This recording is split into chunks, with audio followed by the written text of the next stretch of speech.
So today I'm very excited to introduce this guest to our show. His name is Jameson Wang, and he is currently a starting quarterback at Cornell University.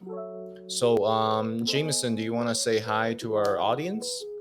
你好，我的中文名字是王家涵，我打橄榄球，我是四分卫。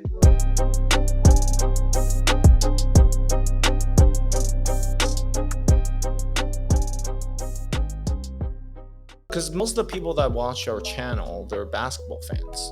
So perhaps you can maybe introduce yourself to our audience as far as like your family background and also the importance of the quarterback position.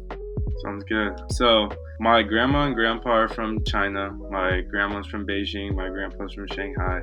During the revolution, they fled to Taiwan, and that's where my dad was born. And then they immigrated to the United States when my dad was 5 years old. So, they ended up immigrating to New York, where I currently am going to college right now. And on my mom's side, my mom is Japanese, so I'm half Chinese, half Japanese. And the quarterback position is very similar to like the point guard position in the fact where you have to distribute the ball, make decisions at a very fast pace. You have to get the ball out of your hands and get it to the right guys. And that's how I would relate basketball and football together. But especially at the quarterback position, there's a little more responsibility because the ball touches your hands every play and you have to make the decisions in order to execute the offense. And it's one of the most important positions in the game of sport. I really love playing it, and I think it's really fun. Yeah, I think it's amazing that you are starting in a Division One school playing quarterback.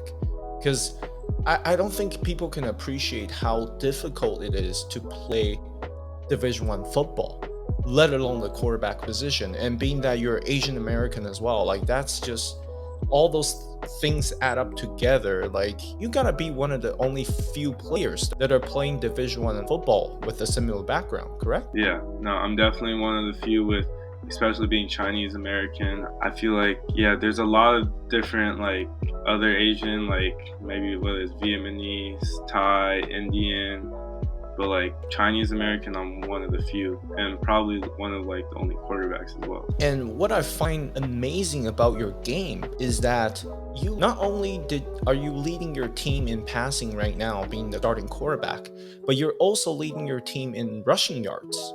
And that's So typically a running back's job.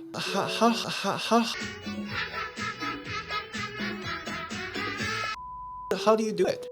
they use the term dual threat, so I'm technically a dual threat quarterback, which means I could throw the ball, but also use my legs as well to run. And for me, running has always been natural to me because, like, I've played basketball, I've played other sports growing up my whole life. So just having that athletic background has helped me really bring it to football, where not only am I dropping back and throwing the ball down the field, but I also could make plays with my feet, and that's what makes me very dangerous. So you mentioned the difficulty of being an Asian American quarterback. Do you have any stories to share growing up? Like maybe the things that you have to overcome to get to where you are right now? Yeah, no, I definitely have had to work harder than everyone else. I've had to gain everyone's respect because it's hard. People look at you differently, especially in America. They've never seen an Asian football player. So yeah, no, it's tough. It's tough, but I mean, I've been working for this my whole life. It's a lot of pressure, but I feel like I do better in pressure situations. But a funny story, like I like to tell this a lot, is I remember this vividly. It's a high school football game, running out of bounds on the opposing sideline. And one of the players looks at me and he's like, "How do you even see out there?" And it's like one of those things that it's like, it's kind of funny, but at the same time, it's like, that's the world we live in. And, you know, like, you're always going to be looked at differently, but you just have to keep doing you, keep playing your game, and then just let everyone respect you at the end of it. Did they do this to you when I've you had that before. I've had that before. Yeah. Yeah, we all been through that. Like if you're Chinese or if you're Korean, Japanese, I'm sure like every kid growing up in North America has been through that at one point. So you talk about your basketball experience as well. I saw on your Instagram that you had a picture with Zaire Williams from Memphis Grizzlies. What's your relationship with Zaire? So me and Zaire go way back. We first started playing AAU basketball together in second grade. Ever since then, we've been not only teammates, but really good friends as well. Kept in touch over the years. We played youth basketball all the way up to 8th grade. And then when we got to high school, I went to Harvard Westlake at first. He went to an opposing high school, a rival high school called Notre Dame, before he went to Sierra Canyon. So we would play him every year and just kept staying in touch and just keeping our friendship. And now he's in the NBA. I get to go see him, watch him play in front of big crowds, see him play with Ja Morant, like super dope. And he's doing a great job. He's a great kid, great work ethic, and the sky's the limit for him. I see him going really far. That's so cool. So I gotta ask, back in high school then, who won more games between the two of you? We ended up winning more games because he is battling injuries. I see. And while we were having our private conversation, you were telling me that you also know other NBA basketball players. Do you want to share with our audience? So my best friend is Johnny Juzang. He just signed with the Utah Jazz. He's been in Salt Lake for the past few months, working out with them, doing a really good job, staying focused, staying locked in. And he's going to have a great shot of contributing to this young Jazz core team. They just traded Donovan Mitchell, so there's a lot of positions to be filled. I also know, and I'm good friends with Cassius Stanley. He was in the dunk contest a few years ago. He went to Harvard Westlake, so I was able to go to school with him, and he's a great guy as well. Since you're best friends with Johnny, do you have any funny stories to share with us? Yeah. So things that we don't know about Johnny. Johnny is actually a killer on the court, but off the court, he's a very kind soul, great friend. He puts friends and family above everything. He'll drop anything to be there for his friends and family, because those are my core values too. My core values are friends and family, and we'll do anything for each other. I got his back, he's got my back, and that's why we're best friends to this day. But a funny story with Johnny is he's playing in March Madness. This is during COVID, so the whole tournament was in Indianapolis, Indiana. There wasn't different locations, it was all in one location. So I came out to come see him, and because COVID was so strict, they wouldn't let the players outside of the hotel.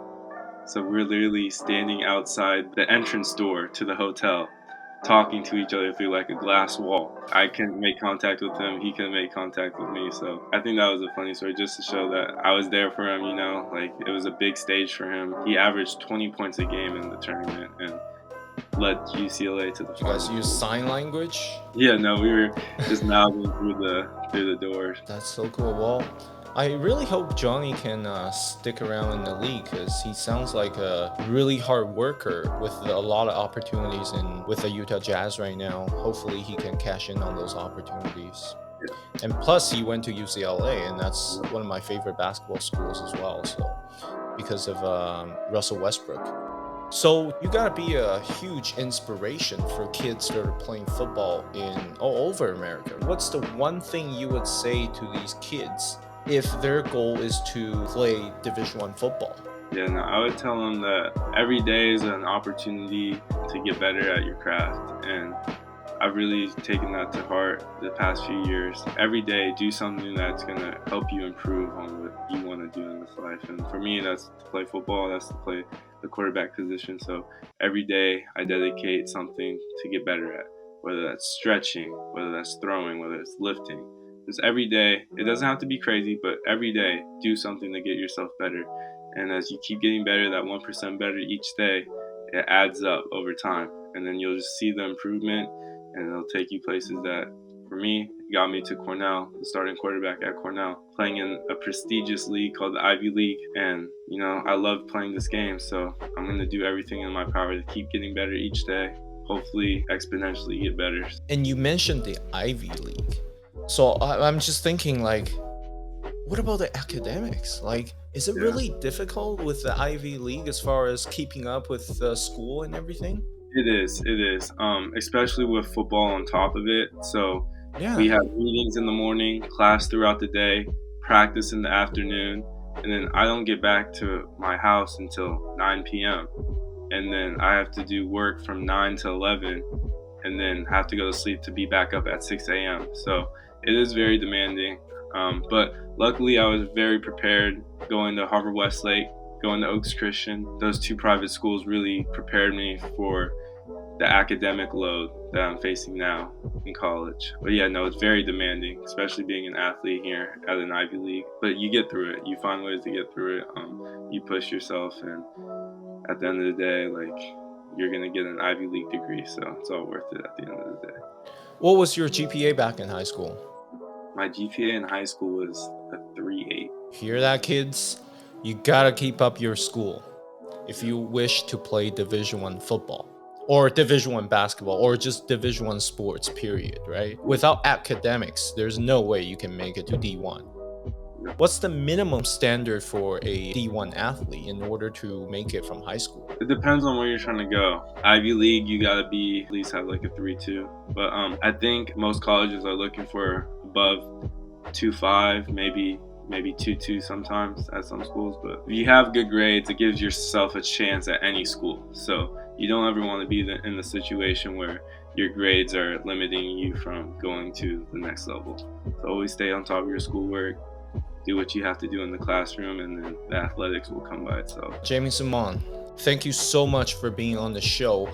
And I want to give a quick shout out to Henry. So he's the one who set us up for this interview. So without him, there would be no interview with Jameson. So thank you, Henry. And is there any last words you want to say to our audience before we take off here? Yeah, no, I just want to say thank you for having me on the show. It was awesome to chat it up with you, talk some ball, and appreciate everyone, and just want to give all the glory to God and keep inspiring the next generation. So. Yep. Go follow him on Instagram. I'm going to put it right here. Appreciate it. Okay. Thanks again, Jameson. Bye-bye.